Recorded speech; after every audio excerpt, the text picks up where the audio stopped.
కరీంనగర్లోని బిఆర్ అంబేద్కర్ ప్రభుత్వ మోడల్ గురుకుల పాలిటెక్నిక్ మహిళా కళాశాలలో 97 జీవో రద్దు చేయాలంటూ విద్యార్థులు ఆందోళన చేపట్టారు. విద్యార్థుల సమస్యలను తెలుసుకునేందుకు ఎమ్మెల్యే గంగుల కమలాకర్ కళాశాలను సందర్శించి విద్యార్థులతో ముఖాముఖి నిర్వహించారు. 97 జీవో వల్ల విద్యార్థులు ఎదుర్కొంటున్న ఇబ్బందులను ఎమ్మెల్యే అడిగి తెలుసుకున్నారు. అనంతరం విద్యార్థులతో కలిసి 97 జీవోను రద్దు చేయాలని డిమాండ్ చేస్తూ నిరసన వ్యక్తం చేశారు. విద్యార్థుల భవిష్యత్తును దృష్టిలో పెట్టుకుని ప్రభుత్వం వెంటనే 97 జీవోపై పునరాలోచన చేయాలని గంగుల కమలాకర్ కోరారు. ఈ కార్యక్రమంలో బీఆర్ఎస్పీ నేత పొన్నం అనిల్ కుమార్తో పాటు పలువురు విద్యార్థులు పాల్గొన్నారు. మేము doctor B R Ambedkar polytechnic college నుంచి మాట్లాడుతున్నాం. జియో నెంబర్ 97 తీసుకురావడం వల్ల చాలా ఇబ్బందులు ఉన్నాయి. ఇలాంటి జియో తీసుకొని వచ్చిళ్ళు. ఇప్పుడు మేము డిప్లొమా ఫైనల్ ఇయర్లో ఉన్నాం. నెక్స్ట్ మరి మా ఫ్యూచర్ ఏంటిది? నెక్స్ట్ ఇప్పుడు మా పేరెంట్స్ మా మీద చాలా హోప్స్తో ఉన్నారు. ఫైనల్ ఇయర్ అయిపోద్ది, తర్వాత బీటెక్లో మంచి కాలేజ్లో సీటు కొట్టి మంచిగా చదువుకొని మంచి జాబులు చేస్తారు, మంచిగా ఉంటారు. వాళ్ళ ఫ్యూచర్ మా ఫ్యూచర్ ఒక రేంజ్లో ఊహించుకొని పెట్టుకున్నారు. సడన్గా ఇంత పెద్ద జియో తెచ్చి మా ఫ్యూచర్ ఎటు కాకుండా స్కిల్ ఇండియా అని చెప్పేసి అందులో మెర్జ్ చేసేస్తాం. నెక్స్ట్ మీరు లేబర్స్, మీరు బీటెక్ చేయొద్దు, ఇక్కడితోటే మీ ఫ్యూచర్ ఆపేయాలి స్టడీ అని చెప్పేసి చెప్పిళ్ళు. అంటే ఇలాంటి ఒక జియో తేవడం వల్ల ఇప్పుడు ఫైనల్ ఇయర్లో ఉన్న ప్రతి ఒక్కళ్ళది ప్లస్ ఏం తెలియకుండా వచ్చి డిప్లొమా వేద్దామని జాయిన్ అయిన ఫస్ట్ ఇయర్స్కి అందరికీ ఇది ఒక పెద్ద క్వశ్చన్ మార్క్ లెక్క మిలిగింది. ఇలాంటి ఒక క్వశ్చన్ మార్క్ తెచ్చే ముందు అందరూ ఒకసారి స్టూడెంట్స్ని అడగడమైనా లేదనంటే ఒక మీటింగ్ పెట్టి ఇలాంటిది చేద్దామనుకుంటున్నాం అని చెప్పేసి ఒక నిర్ణయం తీసుకునే ముందు ఒక మీటింగ్ పెట్టి అందరికీ చెప్పి చేసుంటే బాగుండు. కానీ ఆల్రెడీ ఇలాంటిది ఆంధ్రాలో చేసి ఢిల్లీలో చేసి వాళ్ళు ఫెయిల్ అయ్యి వాళ్ళు రిటర్న్ బ్యాక్ తీసుకున్నాక కూడా మన తెలంగాణలో తెచ్చిల్లానంటే అసలు మాట్లాడలేకపోతున్నాం ఈ జియో గురించి.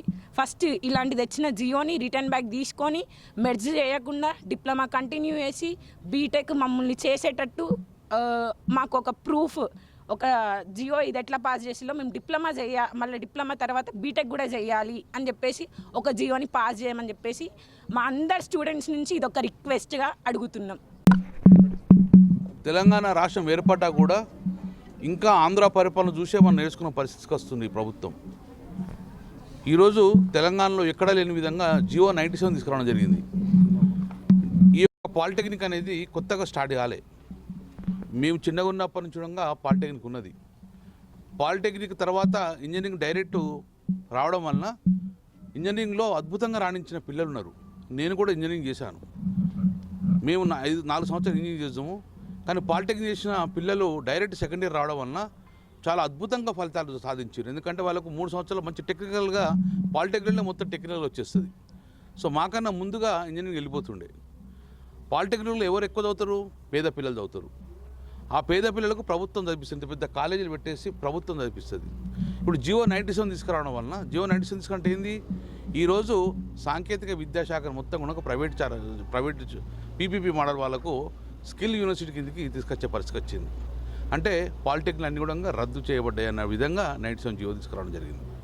మరి వీళ్ళందరి పరిస్థితి ఏంది అంటే వీళ్ళందరూ ఇంతకుముందు ప్రభుత్వ పాఠశాల చదువుకున్న విద్యార్థులు అందరూ కూడా ఈ విద్య మొత్తం ప్రైవేటీకరణ చేసే పరిస్థితి. పీపీపీ మోడల్ అంటే అదే ప్రైవేట్ పాఠశాల ప్రోగ్రాం కిందకి వస్తే డైరెక్ట్ వీళ్ళందరూ కూడా వాళ్ళ కార్పొరేట్ స్థాయికి ఈ విద్య పోయే పరిస్థితి వచ్చింది. అంటే విద్య అనేది వీళ్ళకు మళ్ళీ అందుకునే పరిస్థితి లేదు. విద్య మొత్తం కూడా కార్పొరేట్ స్థాయికి వెళ్ళిపోతుంది. ఇప్పుడు ఉన్న పరంగా ఈ యొక్క పాలిటెక్నిక్ తీసుకుపోయి స్కిల్ యూనివర్సిటీ కలపడం ఉద్దేశం ఏంది? ఇది ఆంధ్రప్రదేశ్ రాష్ట్రంలో ఇలాంటి అనాలోచిత నిర్ణయం తీసుకున్నది.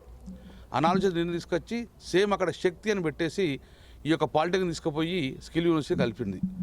అక్కడ పబ్లిక్ నుంచి రివర్సల్ కానివ్వండి, టెక్నికల్గా అది ముందుకు పోలే అని చెప్పేసి ఇమ్మీడియట్గా మన ప్రభుత్వము మొన్న 2020 సంవత్సరంలో రిటర్న్ తీసుకుంది. ఆ జియో కూడా రిటర్న్ తీసుకోవడం జరిగింది.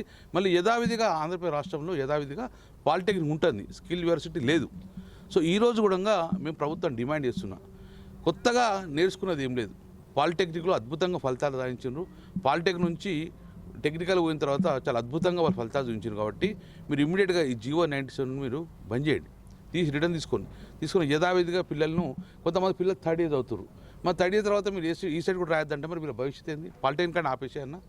పాలిటెక్నిక్ ఆపిన తర్వాత వీళ్ళకి ఏం టెక్నికల్ సౌండ్ వస్తుంది? ముందుకు పోలేరా? పేద బిడ్డలు అందరూ ముందు చదువుకోలేరు. ఇంజనీరింగ్ చదువుకునే అర్హత లేదా? మళ్ళీ ఇంజనీరింగ్ ఎవరి చేతికి వస్తుంది? ఏదో మళ్ళీ ఆదాయాన్ని వచ్చి తీసుకుంటాడు. పీపీపీ మోడల్ తీసుకొని రావడం వల్ల కార్పొరేటర్ స్థాయికి పోవడం జరుగుతుంది. అంటే విద్య కూడా కార్పొరేట్ స్థాయికి తీసుకొచ్చే పరిస్థితి వచ్చింది.